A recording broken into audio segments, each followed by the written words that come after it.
In this video, I'm going to show you exactly how to add links to your Squarespace navigation step by step so you can create a cleaner menu, point visitors to the right pages, and make your website easier to use. This is a simple change, but it can make a big difference in how people move around your site. If you want more easy Squarespace tutorials like this, make sure to hit the like button, subscribe to the channel, and let's jump right in. First, log into your Squarespace dashboard. Once you're inside, look for the website option in the main menu. Depending on the version of Squarespace or the layout of your dashboard, you may also see pages instead.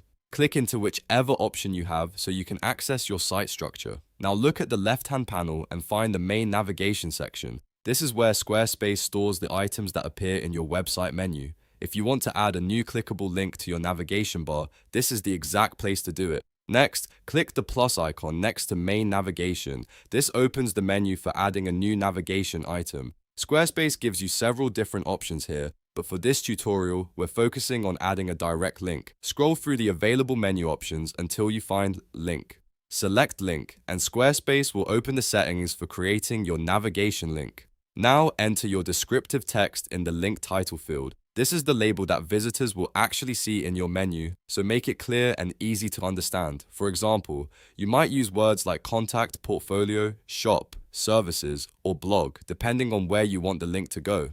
After that, go to the link or URL drop-down menu. This is where you decide what kind of destination your menu item should point to. Squarespace makes this very flexible, so you can link to an external website, an internal page, or even a file or contact option. If you want to add an external site, select URL from the drop-down menu, then paste the full web address and make sure it starts with https://.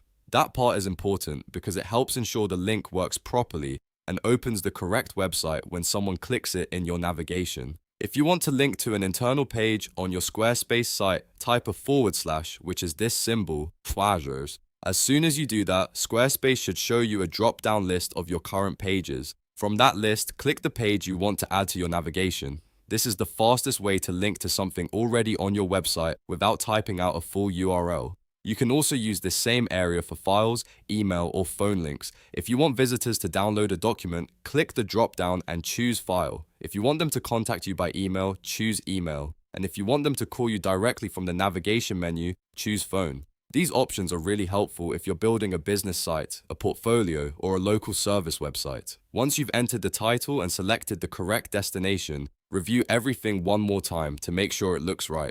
Double-check the VL, the URL, and the type of link you selected. This small step can save you from broken links or confusing menu items later. Then save your changes and return to your site preview. Refresh the page if needed and look at your navigation menu to confirm the new link appears correctly. Click it to test that it opens the right page, file, email, phone action, or external website. And that's it. You now know how to add links to your Squarespace navigation. It's a quick and useful way to improve your site structure and help visitors find what they need faster. If this tutorial helped you out, please give it a like, subscribe for more Squarespace how-to videos, and I'll see you in the next one.